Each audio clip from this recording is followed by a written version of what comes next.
जय श्री राम, हर हर महादेव, जय हिंदू राष्ट्र। हिंदुत्व दर्शन आपका अपना चैनल है और इस पर आपका हार्दिक अभिनंदन करता हूं। और मैं ब्रह्मानंद झा आज फिर से एक महत्वपूर्ण विषय को लेकर के आप सबके समक्ष मैं प्रस्तुत हूं।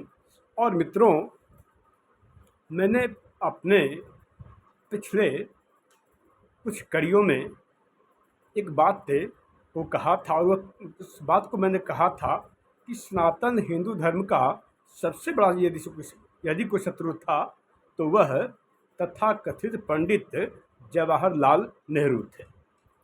और मैं इसमें और भी कुछ बातों को जोड़ना चाहूँगा कि तथाकथित पंडित जवाहरलाल नेहरू सनातन हिंदू धर्म के सबसे बड़े शत्रु तो थे ही, और साथ ही साथ वो अखंड भारत के भी सबसे बड़े शत्रु थे।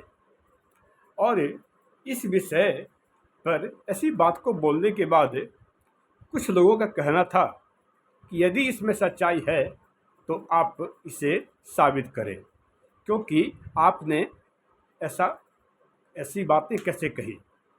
उनकी इस पर 3 बातों पर उन्हें आपत्ति था।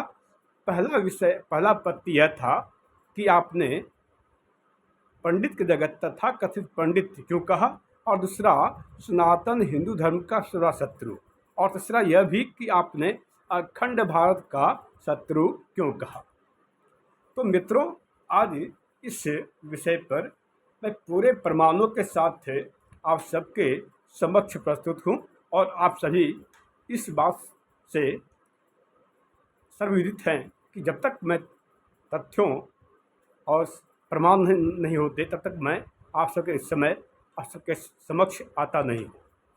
और इन सभी बातों को मैं पूरे प्रमाणों साक्ष्यों के साथ ही प्रस्तुत करूँगा।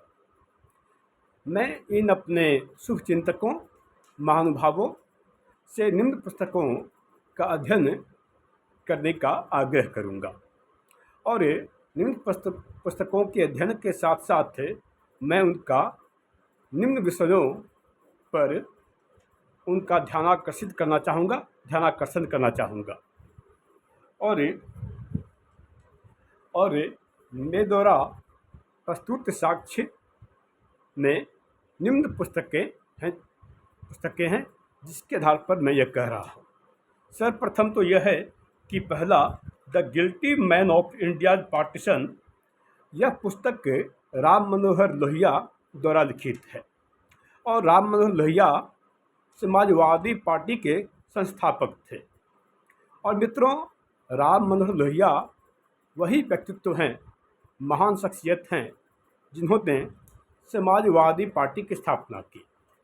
पर आज यह पार्टी भी तथाकथित समाजवादी पार्टी बनकर रह चुकी है। आप इनके पिछले और वर्तमान के क्रियाकलापों से हूबहू परिचित हैं। और यदि आप इसे नमाजवादी पार्टी या इसे परिवारवादी पार्टी कहें तो कोई अतिशयोक्ति नहीं होगी। और दूसरी पुस्तक है द डिस्कवरी ऑफ इंडिया। यह पुस्तक पंडित जवाहरलाल नेहरू द्वारा लिखित है, अर्थात तथाकथित पंडित जवाहरलाल नेहरू के द्वारा। और इसमें पेज नंबर 235 काफ़ी उल्लेखनीय है। और तीसरी है रेमिटेंस ऑफ नेहरू एरा, और यह पुस्तक M.O. मथाई द्वारा लिखित है, M.O. मथाई।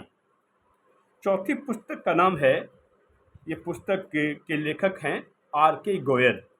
उनके द्वारा लिखित इस पुस्तक का नाम मुझे कुछ विस्मरण हो रहा है, लेकिन R.K. गोयल द्वारा लिखित पुस्तक में इन्होंने पंडित जवाहरलाल नेहरू के लिए कहा है कि यह अपने समय के या इस भारतीय राजनीति के सबसे पहले चेन स्मोकर थे, यानी वो सबसे बड़े नशेड़ी थे।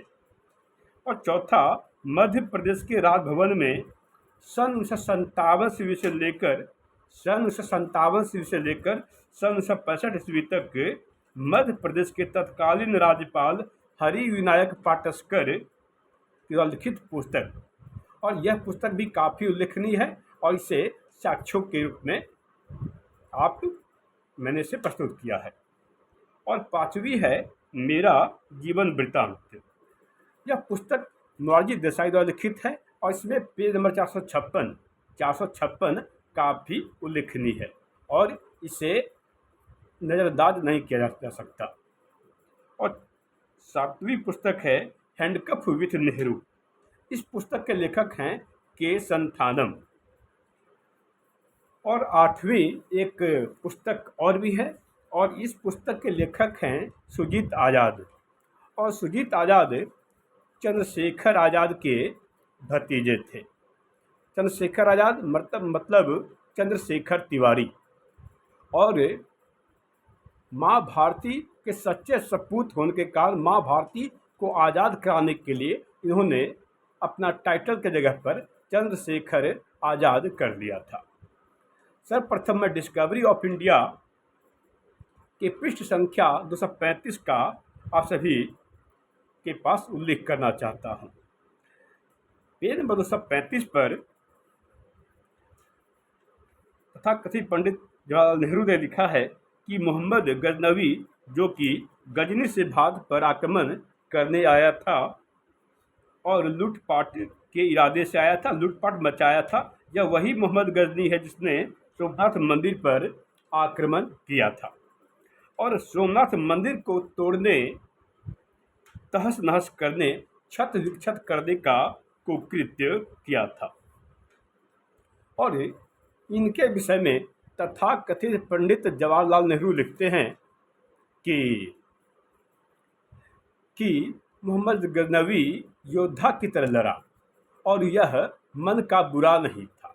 मोहम्मद गजनवी के बारे में उन्होंने कहा कि मोहम्मद गजनवी मन का बुरा नहीं था, मन का बहुत ही साफ था और योद्धा की तरह लड़ा। अर्थात इस पुस्तक के माध्यम से पेज नंबर 235 के माध्यम से इन्होंने मोहम्मद गजनवी का महिमा मंडन करने का जघन्य अपराध किया है।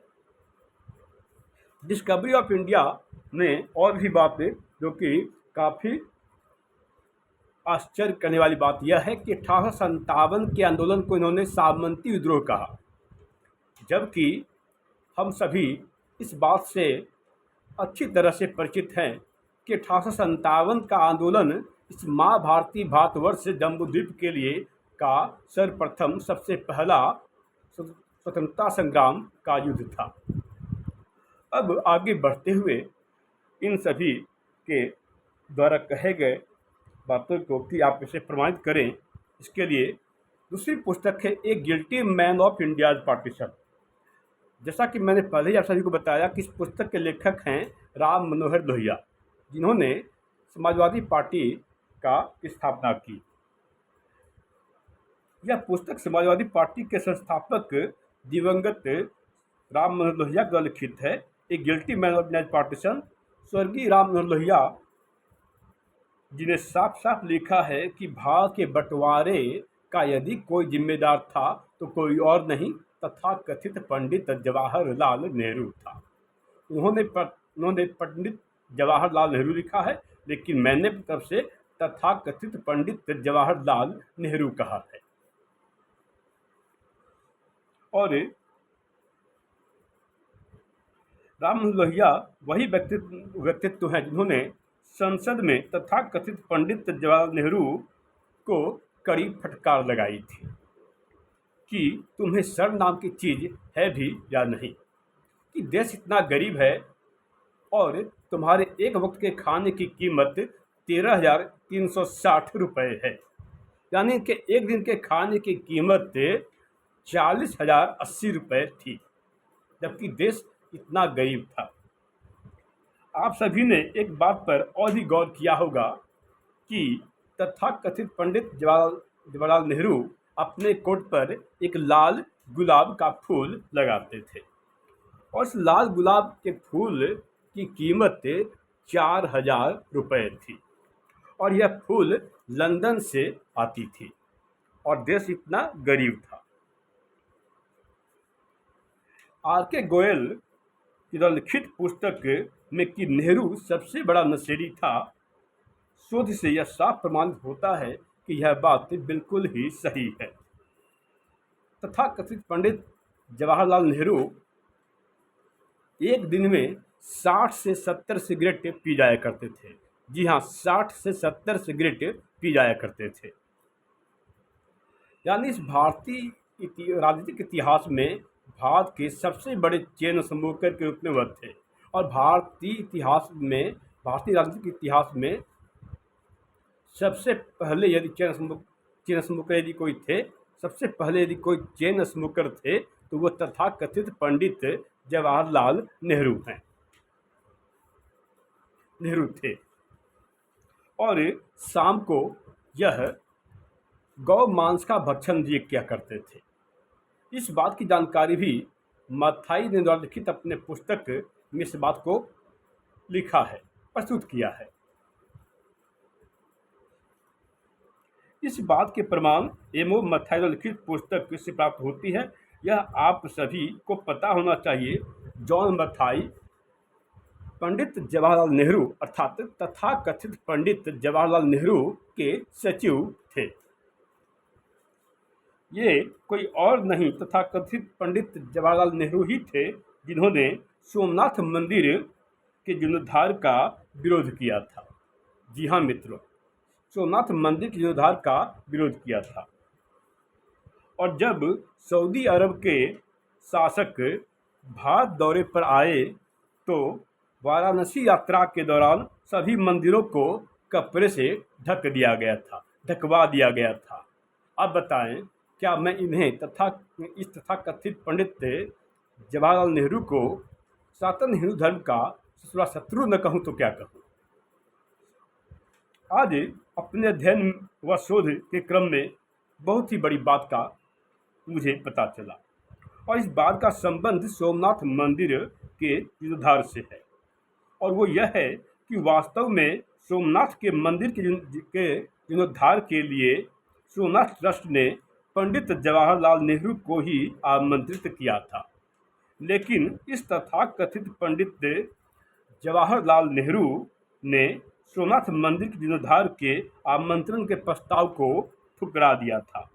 और सोमनाथ मंदिर के जीर्णोद्धार के विषय में इस तथाकथित पंडित नेहरू के मुख से जो बातें मुखारबिंद हुई थी, मैं उसे ही शब्दशः कोट कर रहा हूँ कि उनके द्वारा अपने संबोधन में क्या कहा गया। और इनके द्वारा कही गई बात कुछ इस प्रकार है। इस प्राण प्रतिष्ठा समारोह के बारे में मैं अपने विचार साफ साफ बताना चाहता हूँ। मैं इस हिंदू पुनरुत्थानवाद से बहुत ही परेशान हूँ। मेरी यह बात बहुत ही कष्टदायक है कि राष्ट्रपति और मेरे कुछ मंत्री और राष्ट्र प्रमुख होने के नाते आप स्वयं सोमनाथ मंदिर के जीर्णोद्धार से जुड़े हुए हैं। मैं सोचता हूँ ये सब हमारे देश के प्रकृति के अनुरूप नहीं है और इसके राष्ट्रीय और अंतर्राष्ट्रीय परिणाम अच्छे नहीं होंगे। तो यह मंतव्य सोमनाथ मंदिर के विषय में, सोमनाथ मंदिर के जीर्णोद्धार के विषय में तथाकथित पंडित जवाहरलाल नेहरू के थे। सोमनाथ मंदिर के जीर्णोद्धार के विषय में तथाकथित पंडित जवाहरलाल नेहरू ने आकाशवाणी को यह कहा था, निर्देश दिया था कि सोमनाथ मंदिर के जीर्णोद्धार का समाचार आकाशवाणी से नहीं प्रसारित होना चाहिए। इसी कारणवश सोमनाथ मंदिर के जीर्णोद्धार के खबर को उस समय बहुत ही कम मात्रा में दिखाया गया था। आप सभी से पता कर सकते हैं। इनके कारनामों की फहरिस्त बहुत ही बड़ी है।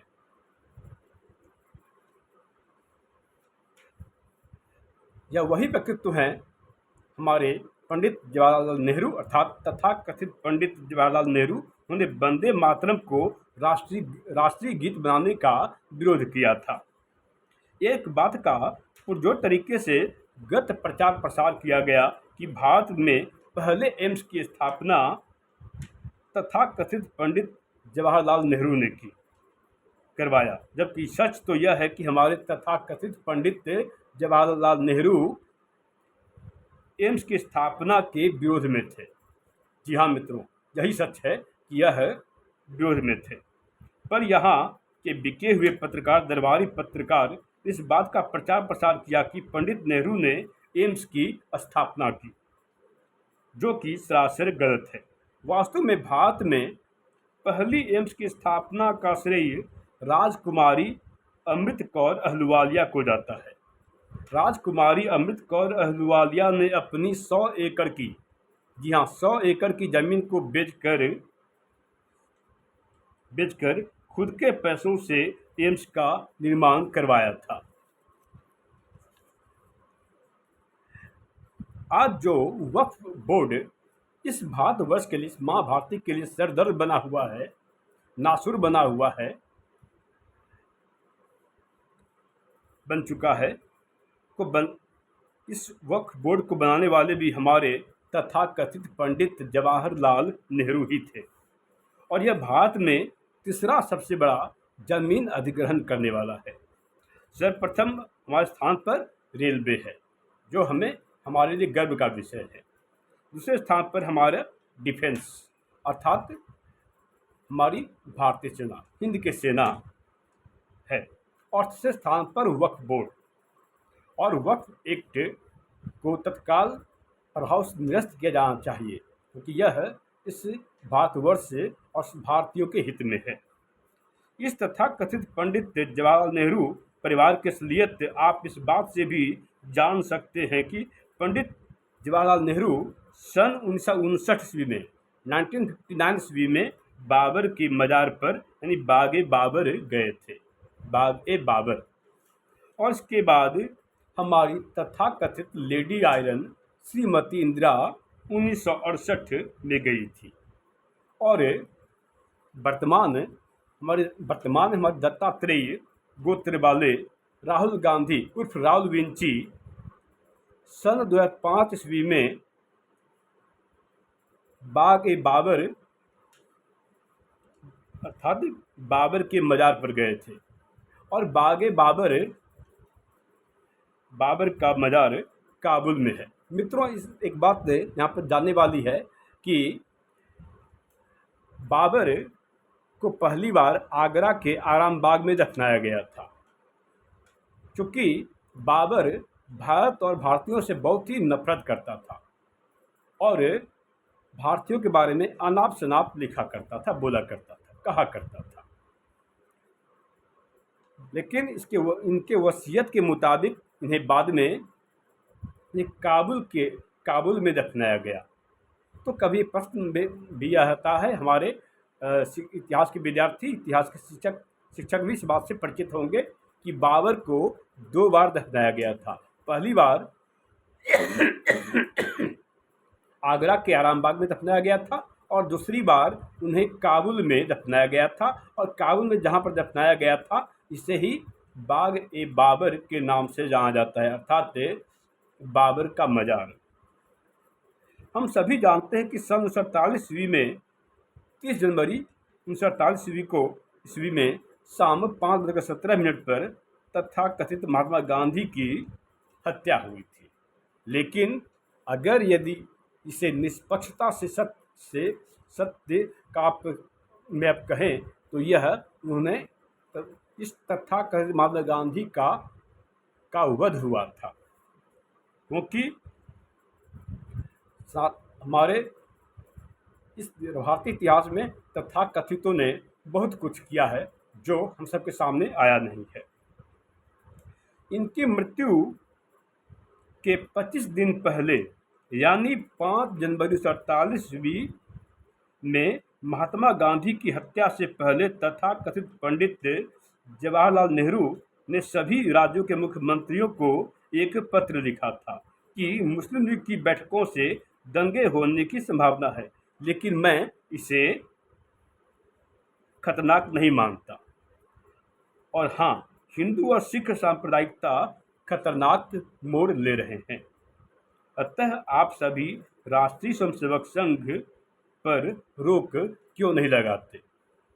गौरतलब बात यह है कि उन्होंने मुस्लिम लीग का यहाँ पर समर्थन किया, अप्रत्यक्ष रूप से उन्होंने मुस्लिम लीग का अप्रत्यक्ष रूप से समर्थन किया और इनकी सोच अर्थात तथाकथित पंडित जवाहरलाल नेहरू की सोच हिंदुओं और सिखों के विषय में क्या थी, यह इस बात से सर्वविदित होती है। हमारे दरबारी इतिहासकार, बीके इतिहासकार और पत्तलकार तथाकथित नेहरू को इतना महिमा मंडन करते हैं। ये ऐसे व्यक्ति थे जिनके न जाने कितने ही औरतों से नाजायज संबंध थे